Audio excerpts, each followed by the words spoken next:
مولانا منا مولانا يا حسين يا حسين هو مولانا منا مولانا يا حسين يا حسين حسين حسين حسين حسين حسين حسين حسين حسين يا حسين kwa damu yako dini lisimama ya Hussein ya shahida kuna. Assalamu alaikum warahmatullahi ta'ala wabarakatuh.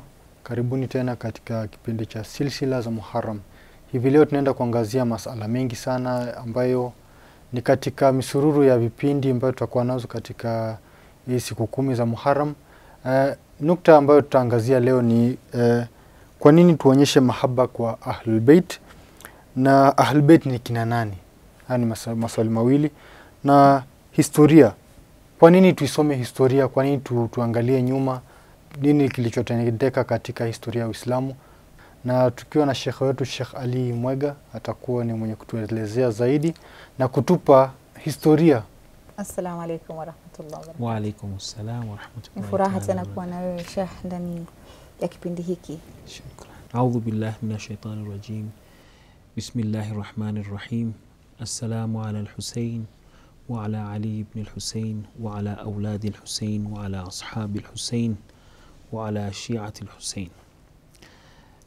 السلام عليكم تانا. وعليكم السلام ورحمة الله وبركاته. Na omba Mwenyezi Mungu Subhanahu wa Ta'ala katika siku hizi tuweze kufaidishana zaidi na pia watazamaji wenye labda watapenda kujua zaidi. Na inshallah kama kutakuwa na swali, kwa sababu vipindi vitaendelea siku hizi 10 ama 12 takriban siku hizi za Muharram, baadhi yake sio Muharram yote. Ni vizuri kama kutakuwa na maswali, inshallah tutafurahia kama watu kutoka manyumbani, watu wenye wanatazama kutoka social media za Mahdi TV, ama mtu mwenye atatuma kwa namba ya Mahdi TV, bila shaka tuweze kujibu hizi maswali ili elimu iweze kuendelea.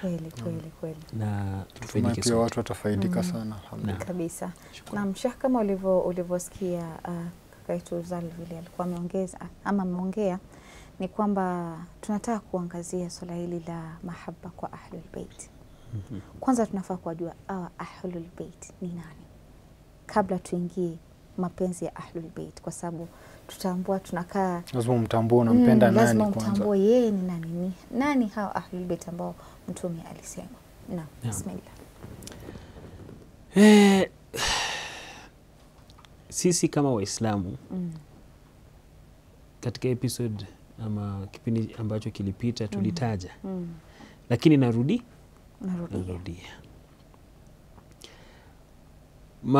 Tuko na makatib ama tuseme madhehebu tofauti za Kiislamu. Na unajua hizi madhehebu zinagawanika katika maudhui tofauti. Kuna madhehebu za kifikhi zenye tunajua zenye zinajulikana, kwa sababu unajua watu wasomi hawajui madhehebu ni mingi zaidi. Zenye zinajulikana tunarudia, lakini ziko mingi zaidi. Kuna Ithna Ashari ama Jaafari, Shia Ithna Ashari Jaafari, kuna Hanbali, Hanafi, Maliki na Shafi'i. Wakapo tuko sawa. Hawa kuna system yao, na kuna madhahib za kiakida yenye bado sisi watu wa Jaafari wako, na kuna kina Mu'tazila, kina Shaira, kuna sijui nini, kuna tofauti. Na kuna madhehebu zingine katika maudhuat zingine. Sasa maulama wa fikhi kuna vitu wanaita masadir sharia, ama masadir ya vitu vya Kiislamu, ama sources ama chimbuko za dini. Sasa hizi resources ama hizi vitu ama hizi manabe ndio zinatumika, kwa sababu mimi siwezi kukuja tu niseme ya kwamba hii ni haram, hii ni allowed, hii ni allowed, hii ni haram. Lazima uwe na msingi ya kuna misingi. Sasa tuko na nini? Tuko na Qur'ani, tuko na hadith ama sunna. Unaona? Alafu katika hizi zingine kidogo kuna ikhtilaf, kuna ijma' takriban wote wanaikubaliana. Takriban hizi tatu wanaelewana. Alafu sisi kama wafuasi wa Al-Bait tuko na aql. Baadhi wako na qiyas, wako na vitu zingine, istihsan, hizo ikhtilaf. Sasa walifikia hizo kwa hasbi ijtihad yao, wakafikia hizo natija. Sasa lakini katika vitu zetu tunaelewana ni nini? Ijma', Quran, hadith ama hiyo sunna mtume, alafu ijma. Sasa tukisema Qurani tunaongelea kitabu ambacho sisi Waislamu wote tunaamini the same book. Anasema unaweza kufika msikiti ya Mashia uangalie pia Qurani zao ni the same. Hata sisi tukienda Saudia tunapatia hizo Qurani. Qurani ni ile ile tu moja. Alaiha. Sasa chenye kinatokezea hapa nini? Qurani bila shaka imeongelea kupenda mtume, kumfuata mtume, si ndio? Kumfurahisha mtume usimbili, na namna kukuwa na mtume, kumwonyesha heshima, hizo zote. Na pia mtume mwenyewe katika hadithi kuna baadhi ya vitu ametaja. Sasa katika Qur'an, je, tuko na katika Qur'an kuna watu wametajwa wanatakana wapendwe katika Qur'an? Kina nani? Ahlul Bait. Sasa kwa Qur'ani haijataja Ahlul Bait kama the word Ahlul Bait. Yes. Sasa kitu yenye iko katika Qur'ani, Mwenyezi Mungu Subhanahu wa Ta'ala anasema nini? Anasema mtume, watu walimfuata mtume. Anasema tukulipa aje, umetuletea hidayah, umefanya nini. Najua mimi tukifanya biashara nataka unilipe ama tulipane. Waislamu wakataka kujua mtume alipo na nini. Mtume kawaida anauliza Mwenyezi Mungu Subhanahu wa Ta'ala. Mwenyezi Mungu akamwambia qul la as'alukum alayhi ajra. Mimi sitaki malipo yote. Sitaki malipo. Illa almawaddata fil qurba. Ila kukua nini mawadda? Kwa watu karibu wao. Mapenzi kwa nani? Kwa watu wa karibu. Al-qurba. Kukakuwa na ikhtilaf sana. Hawa qurba ni akina nani? So hapo ndio shida inatokea sana. Sasa hiyo tutataja, lakini nataka nirudie na kuonyesha umuhimu kwa sababu ajira, malipo ya risala ni kupenda al-qurba. Qurba ndo watakuwa Ahlul Bait bado, si ndio? Sasa the question is, hii kwa nini Mwenyezi Mungu aliweka katika dini? Mwenyezi Mungu aliona kwamba hii kitu haitaje. Umuhimu ilikuwa nini? Kwa sababu unajua kama Nabiullah Ibrahim katika suratul Baqara, unaona alikuwa anapenda kizazi chake sana, Nabiullah Ibrahim. Je, ni dua ya mtume aliamua watu wangu pia Mwenyezi Mungu tuweke masharti watu kuwa wakiwapenda? Ama ilikuwa hakuna, ni mtume tu Mwenyezi Mungu tu mwenyewe ndo alisema? Kwa sababu sawa watu waliuliza mtume ujira, mtume akafanya nini? Akajibu. So mtume si kwamba alienda kuomba. Kwa sababu katika suratul Baqara nasema Nabiullah Ibrahim baada ya kuwa Mwenyezi Mungu amejaaluka linasi imama, akamjalia kuwa afike daraja yenye inaitwa imama, akauliza je, na kizazi changu itakuwaje? Wala min dhurriyati. Mwenyezi Mungu akasema la yanalu ahdi adh-dhalimin, watu wenye walikuwa wamedhulumu hawatafikia ahadi yenye nimekuwa nimekuachia. Yani imama. Tuingie hizo story saa hizi. Najaribu tu kusema kwamba sio Mwenyezi Mungu mtume, aya haionyeshi kwamba mtume alienda kuambia Mwenyezi Mungu hawa wanataka kunilipa. Je, tunaweza kuwa kama malipo yao kupenda kizazi changu? Hapana. Watu walikuja wakaambia mtume akaomba Mwenyezi Mungu akashusha aya ya kwamba nini? Mawaddata fil qurba. Malipo ndio haya. Sawa. Tumalizana? Naam. Kuna hadithi yenye inaweza kusaidia mtu kuelewa Ahlul Bait akina nani ama hawa qurba yenye mtume anasema ni akina nani. Hii hadithi imetajwa katika njia tofauti. Inasemekana mtume katika hajjatul wida ama hajjatul wida, haji yake ya mwisho ama haji yake ya pekee. Baadhi labda kama katika episode nyingine labda tutaiangazia zaidi. Baadhi wameita hajjatul balagh for different, na tuingilisa hizi. Inasemekana mmoja anasema mtume alikusanya watu akatoa nasiha nini, alafu baada yake akasema nini? Udhakirukumullah fi ahlil bait, na wakumbusha Mwenyezi Mungu, yani kaa anawapisha, anaomba mkumbuke ahlul bait yangu. Akarudia mara kadhaa. Alafu mwenye hadithi anataja hivi. Hii hadithi imetajwa katika vitabu tofauti. Inaitwa katika, baadhi wanasema ni siku ya Arafa, wengine wanasema siku nyingine. Mtume akasema nini? Inni mimi tarikun, mwachia fikum kwenyu athiqlain ama thaqalain, vizito viwili, ma in tamassaktum bihima, kama mkizifuata hizi vitu viwili, mshikamane nazo, yeah? Lan tadhillu, lan unajua kwa Kiarabu ukisema lan ni kama abadi, yani kama forever, like forever never, it won't be, naona lan tadhillu, hamtawahi kupotea baada yangu abada kabisa. Alafu Mtume akasema hivi, kitabullah, kitabu cha Mwenyezi Mungu Subhanahu wa Ta'ala, wa itrati, na familia yangu, ahlul bait, ama kizazi changu, ahlul bait. Unaona? So mkifuata hizi vitu viwili, mkuwe tu nazo, mshikamane nazo hivi, hamtawahi kupotea. Sitaki again kuingia katika story, kwa sababu hii yote Mtume aliitaja kabla ya kadhia ya Ghadir Khum, tuingilisa hizi. Nataka tu mtu mwenye iko nyumbani aelewe kwa nini kupenda Ahlul Bait iko na umuhimu sana, na si kuwapenda tu bali kuwafuata. Yani ilikuwa ni kitu ya muhimu sana mpaka Mtume ilibidi aitoe, yani katika hii haji.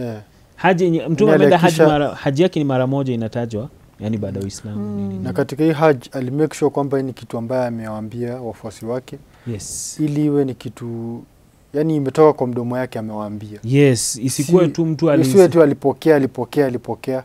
Wewe utasikia mtu hakuna siku atakutajia dhawil qurba na atakutajia hii hadithi yenye tumetaja kwamba Thaqalain. Yes. Lakini atakutajia vile Mtume alikuwa anapenda Hassan na Hussein wakienda kuswali, wakipandilia. Yes, ni kama yana kwa akili yake labda ama kwa fikra zake yeye anaonyesha mapenzi ya Mtume kwa hawa watoto. Lakini mapenzi ya Mtume ilikuwa ni zaidi kushinda hiyo kitu yenye wewe unafanya na mtoto wako na mjukuu wako. Mtume alikuwa anaangalia hawa watu namna gani. Hiyo labda tutazungumzia hiyo episode nyingine, because naona tukianza kuingia hivyo tutakuwa ni bahth nyingine kubwa sana. So Mtume amesema nini? Alafu katika hiyo hadithi mwenye anatoa hadithi anasema hivi, mmoja kauliza Ahlul Bait ni akina nani? Wake zake pia ni Ahlul Bait. Huyo sahaba mwenye anatoa hadithi akasema kwamba mtu anataliki mke wake, alafu akataja kwamba Ahlul Bait ni kizazi cha Ali na Abbas na sijui ndugu ya Imam Ali anaitwaje, Aqil. Akataja baadhi ya hao watu. Unaona? Yani mwenyewe sahabi mwenyewe vile alielewa akasema kwamba ni hivyo. Unaona? So Ahlul Bait wanaingia katika hiyo kategori. Naam. Sasa tunaona kwamba Mtume sallallahu alayhi wa alihi wasallam, Allahumma salli ala Muhammad, katika kadhia yenye nadhani watu baadhi ya watu wanataja na wana celebrate. Naam. Inaitwa mubahila. Naam. Hiyo kadhia nadhani mnaijua. Sasa zingine Mtume alikuwa kuna design tofauti za kufanya dawa. Sasa zingine inabidi anaongea, sasa zingine anafanya nini? Sasa zingine ni jihad. Hii incident it was quite different, ilikuwa tofauti kabisa. Hao watu Nasara Najran, hao wa Kristo wa Najran walikuja wakakuwa wakisema dini yetu ndio ni haki, yenu ni haki, si haki. Wakaelewana kwamba wapishane. Nadhani hata kabila za kwetu pia wanafanya hivyo. Kama wewe ni mkweli tukule kitu mwenye tuone nani atakufa. Kuna tu vitu kama hizo. Kila kabila wako na hizo karibia. Yes, sio akili ambayo mtu huwezi taka, kama ukweli wewe unadanganya huwezi taka kwenda mpaka mwisho. Yes. Sasa tujue yao inaingia aje, but kuna kitu kama unajani kabila zetu wanaelewa. Sasa ikakuwa kama wafanye nini? Wafanye mubahila. Yaani wapisane ya kwamba Mwenyezi Mungu dini yenye ni ya ukweli wabaki, hiyo dini yenye si ya ukweli Mwenyezi Mungu angamize. Si ndio? Mtume akafanya nini? Akasema sawa, tupatane kesho mahali fulani. Wakatoka. Hao mkubwa wao alikuwa amewaambia, mkienda mubahila, Mtume akikuja tu na watu wake tu hivi wanasema masahaba, watu wa jeshi, yani watu tu wenu wa kawaida tu. Wale tu wa marafiki wa kawaida. Yani watu tu wa kawaida akikuja nao, nyinyi endeni. Kwa zina maanisha wewe mzee labda mwenyewe pia amini. Lakini mkiona ameleta watu wake wa karibu sana. Wa karibu sana. Nyinyi mrudi, msiingie katika hiyo. Na ni fikra yao. Na mtume akafanya nini? Mtume akaenda, Qur'ani yenyewe inasema faman hajjaka fihi min ba'di ma ja'aka min al-ilm, baada kwa mmehojiana, mmepelekana nini, mmepatiana dalili nini, na pia elimu, yani dalili uko nazo na kila kitu, akamwambia sasa mkuje, akamwambia mfanye hivi. Sasa hiyo mubahila, mtume akamwambia faqul ta'alu nad'u abnaana, njoni tuite watoto wetu wa abnaakum. So mimi nakuja na watoto wangu na nyinyi mkuja na watoto wenu. Wa nisaana wa nisaakum, na wanawake wetu si wake, wanawake wetu na wanawake wenu. Wa anfusana wa anfusakum, Tujilete sisi na nafsi zetu na nafsi zenu. Thumma nabtahil fanaj'al la'natallahi 'ala al-kadhibin, tuwapishane alafu tuweke laana ya Mwenyezi Mungu kwa mwenye wao waongo. Mtume, hii aya inaonyesha kwamba mtume ni kama alipatiwa instruction kabla ya kuenda. Tuangalie katika akili ya mtume vile anaangalia hii aya. Mtume, hadithi zinasema tofauti, yani mtu wote mwenye anaweza kufuatilia na kusoma katika tafsiri na nini anaweza kupata. Nasemekana mtume akachukua Hassan na Hussein. Mtume ni kama aliona Hassan na Hussein kama abnaana wa abnaakum, kama watoto wetu na watoto wenu. Mtume akaleta Hassan na Hussein. Wanisana wanisaka, kuleta bibi Fatima. Wa anfusana wa anfusakum, na nafsi zetu nafsi zenu. Mtume akaleta Imam Ali. Thumma nabtahil. Unaona? So bila shaka watu wakaogopa sana, wakajua hii inakaa serious. Wakarudi, wakaelewana na mtume vile watadil nao. Sasa ikakuwa ndo, na kuna watu Waislamu walikuwa, watu wenye walikuwa si Waislamu lakini wanaishi katika serikali ya Kiislamu, wanatoa jizya. Sasa wanatoa jizya kama tax fulani hivi, wanabaki na maneno yao nini, lakini hawafanyi da'wa, hawaiti watu kwa Kristo maneno. So tunaona kwamba tumetaja vitu, aya 2, si ndio, na hadithi moja. Aya ya kwanza tumetaja kwamba mtume aliomba Mwenyezi Mungu, hao watu wameniomba wanilipe, watanilipa aje? Mwenyezi Mungu akasema wapende kizazi chako. Ndio. Mtume katika aya nyingine inapatia mtu understanding ama picture yenye mtume akiongelea watu wangu ni akina nani. Halafu kuna aya nyingine ndio nataka nimalize nayo, ndio nishikanishe na hii. Afwan, mwanzo nilisema hakuna Ahlul Bait jatajwa katika Qurani kwa majina labda, lakini the word Ahlul Bait imetajwa. Kwa hivyo nilikuwa hiyo angalau nilikuwa sahihi ngoko sawa. Naam. So hiyo ni aya ya kwanza, kuna dhawil qurba, watu wa karibu. Aya nyingine mtume anaonyesha watu wenye na wachagua kwenda mubahila. So hiyo ndo anaonyesha hao ndo ni watu wangu, kwa sababu siongeza kuleta watoto wengine. Baadhi ya hadithi nasema mtume alikuwa na wasichana wengine na watoto wengine, baadhi wanasema hivyo. Lakini tunajua tu bibi Fatima, hiyo ndo inajulikana. Alafu hiyo hadithi yenye nimesema nini, Ahlul Bait. Sasa tusikie Mwenyezi Mungu anasema nini hii aya katika suratul Ahzab aya 33 inasema innama warabu anaitwa adat hasr, yani ni kufunga. Yani innama yuridu Allahu liyudhhiba ankum rijsa ahlal bait wa yutahhirakum tathira. Mwenyezi Mungu anataka kuepusha kwenu na kuondoa kwenu uchafu Ahlul Bait. Sasa hizo uchafu zinaingia zote, Ahlul Bait, familia ya mtume ama Ahlul Bait, wa yutahhirakum tathira, na wajalie nini, mkuwe wasafi kabisa ukweli. So hapa hivi hadithi ukifuatilia kuna ikhtilafu ati sijui wake za mtume sijui nini, na mapenzi yetu na mahaba yetu na heshima yetu kwa wake za mtume. Lakini aya kuna watu waingi katika haya ni kama it's in bracket. Na mufassirini wametaja baadhi yao, unaweza kuangalia. Unajua mimi saa zingine nataja ndio uende kusoma na zingine na kuacha uende ufanye research. Ndio. Wametaja kwamba walikuwa ni watu wangapi? 5 katika vitabu. Wa kwanza ilikuwa ni mtume mwenyewe, wa pili alikuwa ni Imam Ali, alafu bibi Fatima, alafu Hassan na Hussein. Sasa hii ni side yenye tunaweza kuangazia kuhusiana na mapenzi. Sitaki kuingia katika implication hiyo ingine yenye labda tutataja hizo kadhia zingine ya zaidi katika hiyo next episode inshallah. But wewe ukipenda mtu, je, hasira yake ni hasira yako? Naam, kwa no. Ni hasira yako. Na ndio. Mtume kama mtu amekuja ameua anko yake Hamza. Kuja, Mtume yuko na huzuni. Na wewe unapenda mtume zaidi kushinda mzazi wako. Utakuwa na huzuni kama mtume ama hautakuwa na huzuni kama mtume? Definitely huzuni, utapata huzuni kama ile ile pia. Kama mtume amefurahishwa na chochote, je, wewe utafurahia ama hutafurahia? Utakuwa na furaha lazima. Ndio unaona katika hadithi tofauti katika Sahih Bukhari, Muslim, tunaona hizo hadithi zimejitaja kama Fatima, hasira Fatima kukasirika ni kama mimi nimekasirika. Furaha ya Fatima ni kama mimi nimefurahia. So saizi kama wewe Qur'ani imekuambia design tofauti, hadithi imekuonyesha Al-Bait ni akina nani, si ndio? Kama mtume akiona kijana wake Al-Imam Al-Hussein ameuliwa, je, mtume atakuwa na feelings ama hatakuwa na feelings? Atakuwa nazo. Kwa sababu tayari hadithi zetu tulisoma siku iliyopita zinaonyesha mtume tayari hizo habari zilikuwa zinampatia huzuni.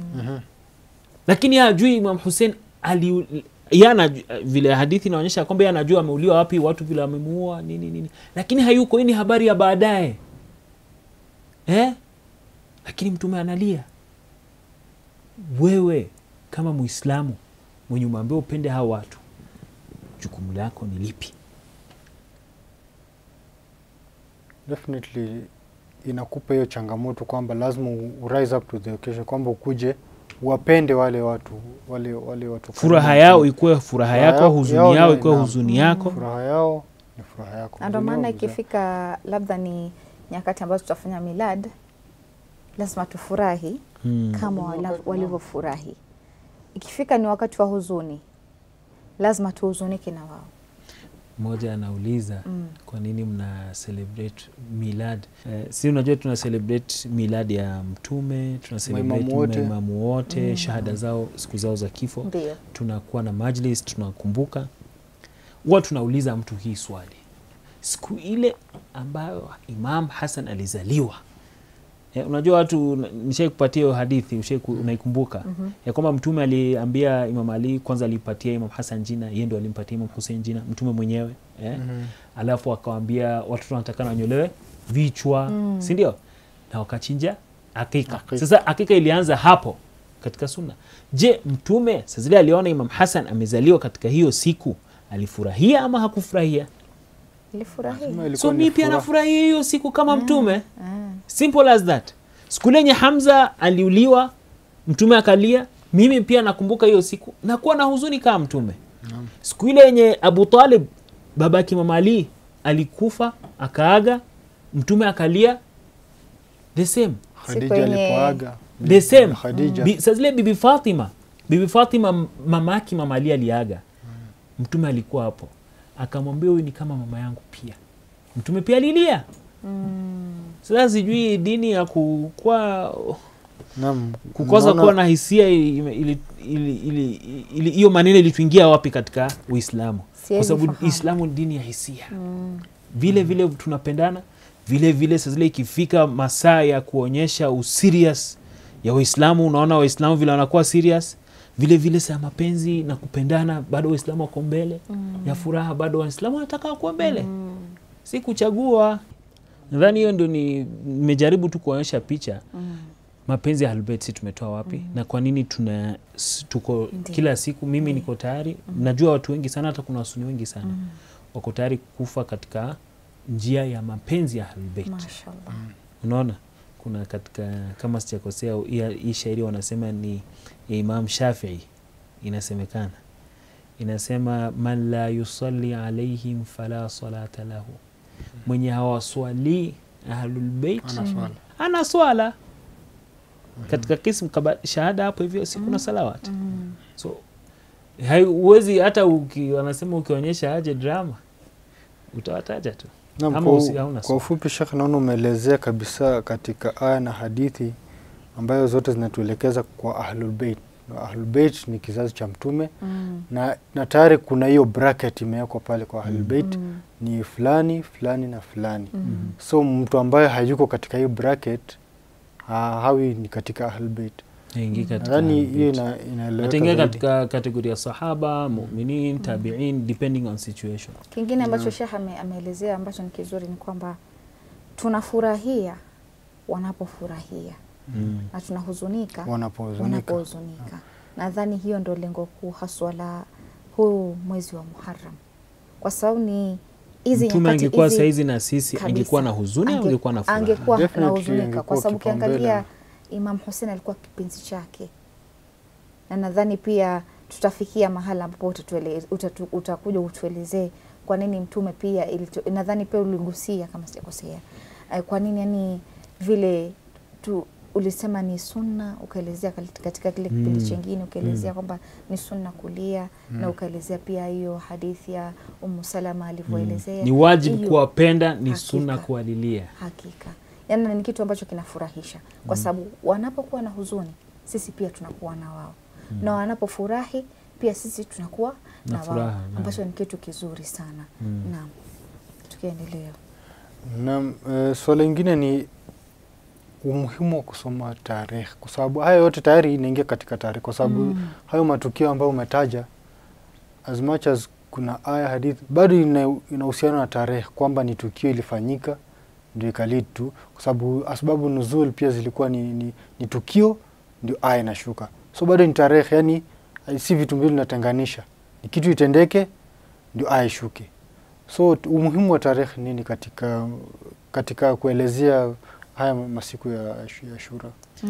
Kabla uendelee Sheikh, ameelezea vizuri Uzali. Ni kuwa hapo upande wa tarehe kwa sababu ni mambo mengi tunakuja kujua pale mbele. Bila kufahamu historia ilienda hivi na hivi, tusingefahamu Imam Hussein kwa hivi. Ni kama vile tuseme bendera nini, tuseme kwamba ukiangalia ndugu yake Imam Hussein Abbas mwenyewe alinyanyua bendera, alihakikisha kwamba haianguki chini. Mpaka wa leo tupo hivi, pia kwingine unakumbuka Uislamu ulisimama. Vita vya Uhud, imani Khaybar, imani Badr, zote zilikuwa zinatuelekeza mahali. Lazima tukafikia mpaka Uislamu umesimama, lazima kuna matukio kule nyuma yameweza kutukia. Na ili linapaswa hasa utuelezee ama umuelezee mpenzi mtazamaji kwa nini kuna umuhimu wa watu kuweza kufahamu tarehe. Kwanza wacha tuongelee umuhimu wa tarehe. Unaona vile umetaja asbabu nuzul, kama kitu fulani ilikuwa mwaka fulani inabadilisha sura mzima yote. Ikuwe ni Maki ama Madani. Ikikuwa Madani maana yake inabadilika, ikikuwa Maki maana yake inaweza kubadilika. Shaka tukielewa hii Maki na Madani kwa sababu maybe mtazamaji anaweza kuwa anashatuchanganya kwa ufupi tu ni nini hiyo hata kama itakuwa ni elimu nyingine kando lakini tu tafsiri kidogo tu. So kawaida wanagawanisha aya za sura ama aya za Qur'ani zaidi sura wanazigawanisha Maki na Madani. Sura zenye zilishuka mtume akiwa Maka na zenye zilishuka akiwa Madina. Lakini alafu wako na ikhtilaf kadogo. Is it time period per se as in zama kwa sababu mtume pia alikiwa Maka baada ya Fath Maka for example inna fatahna laka fathan mubina for example. Si walikuwa hizo side za Maka. Si ndio? Lakini inahesabika Makia ama Madania. Baadhi wanasema sisi tunaangalia ki timeline. Mtume sala alienda Madina, zote sasa zitakuwa za Madina. Zikikuwa huku zinakuwa tofauti. Hata aya watu wenye wanasoma Qur'ani sana na mufassirin saa zingine wanaweza kusoma aya waseme hii aya inaongelea zama fulani kwa sababu unaona Munafiqun sura Munafiqun iko siku za Madina because that's an internal problem, shida yani kindani. Mushrikun wako wapi? Wakikuwa Maka au mushrikun baadhi hizi aya za muujiza sijui nini inabadilisha kabisa. Kama for example hii aya labda tutataja kesho, اليوم أكملت لكم دينكم ورضيت لكم الإسلام وأتممت عليكم نعمتي ورضيت لكم. Leo nimewakamilisha dini yenu ya Uislamu na nimeona iko kamili. Kama wewe ukisema ilishuka ikiwa Arafa itakuwa na maswali ilishuka katika Arafa na bado watu hawajamaliza haji. Dini imekuwaje kamili na bado mtume anaonyesha watu vitu za haji? Unaona? So unaona inabadilika, inaleta confusion. Ikikuwa baada unaona haji pia imekuwa kamili, sasa ni kwa sababu ya haji ama kuna kitu kingine? Unaona iko na athari hizi maneno ya kitarehe. Hiyo kwanza. Pili, kuna kitu watu wanapenda asema majara baina nini tuiwache. Yani kama watu walikosana wakapigana nini tuachane nayo. Ni vitu vya kitambo. Na nimekutana na hiyo statement sana. Majara baina sahab. Nakwambia hivyo ni vitu vilivyopita, sasa hivi tunaangalia ya huku mbele vile alivyo. Lakini kutojua bila hiyo ya huko nyuma, ya hivi mbele usingeifahamu. Mimi kitu nasema mimi sina shida na hiyo theory. Lakini ikutana na Qur'an. Kweli. Qur'ani mara mingi aya tofauti nataja kwamba hizi vitu tunawaambia kwa ajili ya faida yenu. Kweli. Kuna visa mingi kwa Qur'ani hizi si visa tunawapatia. Kuna visa mingi sana ambayo uto unaangalia history ni nini. Lakini maybe ni ya kukupa mafunzo fulani. Yes, iko na athari yake. Hiyo kwanza. Pili,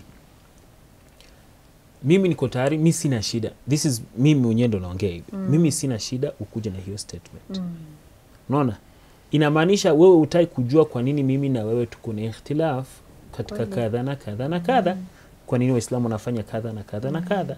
So kama wewe hutaki kujua, si ndio? Haupaswi pia kuniuliza kwa nini nafanya hivi. Unaona? Zinaenda pamoja sana kwa sababu kama wewe hutaki kujua, mbona usikuwa na kazi kwa nini? Kwa sababu unaona mimi nikikwambia kama saizi nikwambie sisi tunafanya hivi na hivi. Wewe utakuja useme hii ni wrong, hii ni hivi ni. For example tu majalis ya Imam Hussein tunafanya. Yes. Nasema bid'a pengine ama ni kitu Mashia tu wanafanya. Wasuni pia wanafanya. Lakini ye labda endo anjui. So ni wajibu wake kutafuta historia kwa nini yeye anafanya hivi. Yes. Iwe ni sababu yoyote lakini jua hiyo sababu. Yes. Mimi wanaambia watu, unaona wewe unaniambia wewe kwa nini ni mshia? Mimi nakwambia, wanauliza baadhi yao wenye kidogo wako na mood ya kupiga story. No. Namuuliza hivi tu. Wewe kwa nini msuni? Tukwambia nafuata Qur'an na Sunna. Sasa mimi niliwacha kuulizana kwa nini ni msuni. Wanamuuliza hivi. Wewe ni Shafi'i ama ni Maliki ama ni Hanafi ama ni Hanbali? Swali zuri. Kama wako the same, kwa nini ni wanne? Naambia tofauti ya Imam Shafi'i katika fiqh na Imam Malik ni nini? Wako tofauti mimi nishakutana na watu, mimi sina shida, mimi nakwambia mimi ni Shii Jaafari Ithna Ashari, si ndio? Wewe ni Shafi'i, si ndio? Fatwa Shafi'i katika hii masala ni hivi. Katika kwanza East Africa wengi ni Shafi'i. Na fatwa ya Imam Malik ni hivi. Lakini wewe unajiita Shafi'i lakini unafuata Malik. Unaona? Na haujui kuna tofauti. Even though kuna baadhi ya fatwa wanasema inajuzu kufuata zote nne. Even though kama bado hao baadhi ya hao wenye wanasema inafuata kujuzu nne, nadhani kama ni Misri ama ni wapi wana recognize katika madhahibu za Kiislamu ni Shia Jaafari na wana tunaheshimiana nao. Unaona? Serikali ya Saudia ina recognize mashia kama Waislamu, ndio tunaenda haji. Kwa sababu wengine kuna watu wenye kweli madhehebu zenye waruhusi kwenda haji. Ukiannounce ni gani wewe utaruhusiwa kwenda haji, kwa sababu katika mabna ijmaa ya Kiislamu takriban yenye hata mashia pia wanaingia katika hiyo, wewe umetoka katika dini. Anyway, so wacha tu niseme umuhimu wa tarehe. Sasa unaona hizi vitu vya tarehe, vile Qur'ani tarehe imeihusu katika kutaja na katika hiyo tafsiri yake kuna athari kubwa sana. Kwa sababu mtu unaweza kusema kitu unaambia siku hizo mtume walikuwa hana kitu kama hiyo, inakuaje yeye inasema hivi? Inabadilika kabisa. Hiyo kwanza. Pili, kwa sababu hizo ikhtilafat zenye zilitokezea, yes, na baadhi ya vitu vya historia zenye zilikuwa, inakusaidia kuelewa baadhi ya vitu unajua zinajirudia. Baadhi ya vitu zinajirudia. Kuna hadithi maulama wako na ikhtilaf nayo. Kuna hata msemo ambayo usemekana unasema history repeats itself. Yes, kuna vitu baka baadhi hata ndio unasikia hata baadhi ya sahaba kama sijakosea, baadhi ya khalifa kwanza wa pili alikataa labda hadithi za mtume ziandikwe kwa sababu ya nini? Akisema kwamba kwa sababu ya Wakristo walichukua maneno ya baadhi ya watu wao masahaba wa mtume wao wakakuchanganya ikakuwa katika nini? Kitabu hili. Katika Bible. Unaona? Tukufu. Sasa akasema ni hivyo. Sasa wewe ukiniuliza hizi shida za ikhtilaf za hadithi tukikuwa nazo, part of it ni kwa sababu kuna gap kubwa hatukuandika hadithi. Si ndio? Sasa wewe kama hujui hii part, hautaelewa shida hizi ziko wapi za hadithi ndio uelewe vizuri, si ndio? Kwa nini unakuta kupata kitabu ya hadithi yenye ni kabla za kitambo kabisa, unaweza kuta nyuma kabisa ukipata ni around 80 after hijra. Hizo zingine ni ngumu sana kupata. Kwa sababu hizo zingine zikikuja unaona hata Bukhari ni ya mwaka gani? Muslim ni ya mwaka gani? Naona Sheikh muda unatupea kisogo. Lakini naona na feel ni gazi yafikia point. Lakini tarehe ni muhimu, ni muhimu ujue, inakusaidia kuelewa dynamics za zama za mtume vile kulienda, kukakua, nini. Na mimi sijui kwa nini watu wanasema hivyo, na maulama wetu wa Kiislamu Shi'atan na Sunnatan wameandika vitabu. Kama wewe unafuata maulama wako ama ufuati maulama waliandika vitabu. Hii maneno ingine ilikuja baadaye. Yeye aliandika hata kama kuna ikhtilaf baina huyu na huyu na yeye jukumu yake ilikuwa ni kuandika. Ndio historia yetu isipotee. Ndio tujue kwa nini tunafanya hivi, kwa nini tusifanye hivi. Kwa nini tunafanya hivi, kwa nini tusifanye hivi. Na si lazima ufuate ukielewa. Kuelewa ndo ni hadafu. Kweli. Maana kabla tumalizie, nadhani Sheikh ameongea nukta nzuri sana. Na imekuwa ni kama ni trend, it's a trend kwamba tuko na kadhia, ndio ni sawa, tutawasikiza mashekhe, tutawasikiza, lakini naamini pia kujituma sisi kusoma ni kitu muhimu sana. Ni kitu tumeweka nyuma. Dini kitu moja watu wanasahau. Hii dini kila mtu anazidi kuwa na imani yake. Kweli. Mimi hata nikuwa nimefuata shekhe mkubwa kabisa kielimu kinini. Siku za corona ndo tulijua watu wengi wajui kuswali. Si uongo? Tihani. Watu wazima, mtu kumbe hajui kuswali, amezoea kuswali jamaa. Unashangaa watu vile wanatawadha, vile mtu anaswali. Paka inavunja moyo sana. Kwa sababu saa zingine unaona dini ni ya mashekhe, hautaki kujua zaidi yenye uliambiwa madrasa hiyo nyingine hata hutaki kujua. Lakini kuna trend mimi naona inakuja. Enye mashaallah vijana wa siku hizi, unajua watu pia wakitoka madi wanaacha dini kidogo ama kidogo wanakuwa tu Muislamu tu wa kawaida. Alafu mtu akifikisha miaka 30, 35 anaona kwamba yeye dini yake ni kidogo sana, baka yeye kama baba anaweza kuwa sababu ya upotovu ya familia yake. Kweli. Sasa inabidi unaona watu wazima sasa hizo wanarudi madrasa. Watu wanaanza kusoma, unaona wana spend time kwenda msikiti, nini. Na hii trend ni tofauti sana. Mashaallah. Na tunaomba Mwenyezi Mungu Subhanahu wa Ta'ala atuwezeshe kutuonyesha njia ya haki. Amin. Na tujue ni haki na tuweze kuifuata. Na Mwenyezi Mungu atuonyeshe njia ya dhalala, ya upotovu, na tujue, atuonyeshe kweli ni gani na tuijue, na atusaidie kuepuka inshallah. Shukrani sana Sheikh kwa darasa yako hiyo ambayo nikoshua mtu ambaye anafuatilia amepata mingi sana, kwa amejua Ahlul Bait ni kina nani kwa undani, kwa sababu sana watu wakisikia Ahlul Bait na assume kuna ile jina la kabila tunaitwa Ahlul Bait. Unafikiri sisi tunaweza kuwa tunajinasibisha na Ahlul Bait.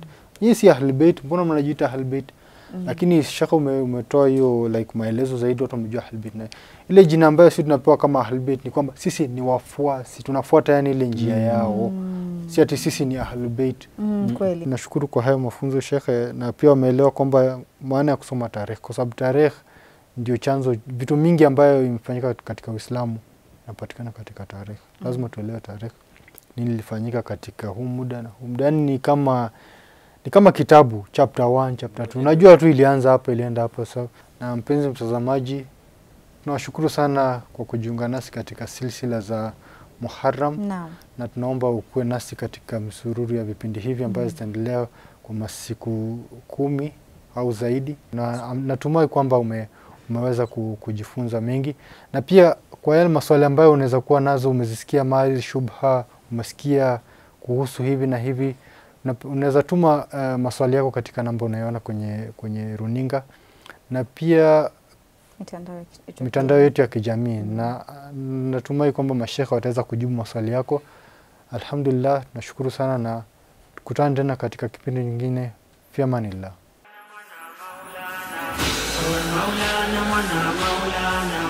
Hussein, Hussein,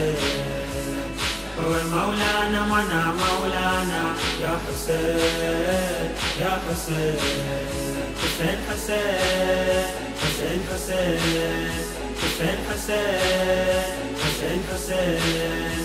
ya Hussein. Kwa damu yako dini ilisimama ya Hussein, ya shahida kuna